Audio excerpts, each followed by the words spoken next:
Hello, I'm Candace Ybarra, and I'm a professor in the Arjo School of Business and Economics at Chapman University. A tactic might be your day-to-day hiring. We need somebody new in marketing.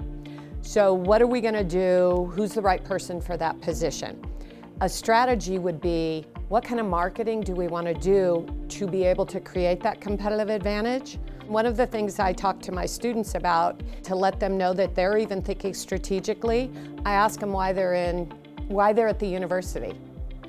And they kind of look at me strangely, to get a degree, of course, and I said, you're here to uniquely differentiate yourself from everybody else out there.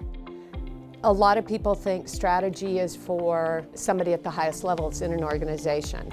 But I tell my students, and the reason I make them participate every day in class, is you're going to be in meetings where you are going to have to express your ideas and be able to logically argue them and be able to be pretty forceful in your arguments. One of the things that certainly has changed is something like how you define an industry. So when you start talking about companies like Apple, Amazon, Microsoft, those companies are really more in something that you would refer to as an ecosystem, so it's made it much more complex. There's always going to be competitors out there, and if they see that you're doing something extremely successful and you're making money, they're going to want to imitate.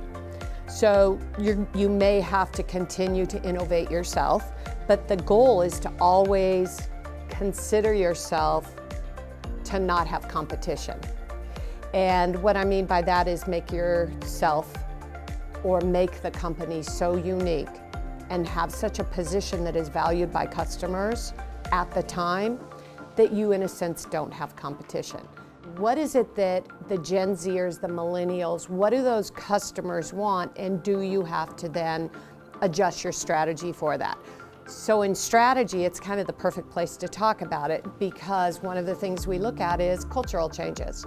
Some of our students only want to work for companies that care about the environment or care about social issues. Well, then those things become something a company needs to adjust to. There's actually something called strategic social responsibility, which says instead of just doing something that you think makes you look good, you can actually be very strategic about it, which means you do things that help you either reduce your cost or improve demand for your products and services. If that's your differentiating factor, if that allows you to stand out and customers are willing to pay a premium, then that's a win-win. It's an economic benefit and a social benefit.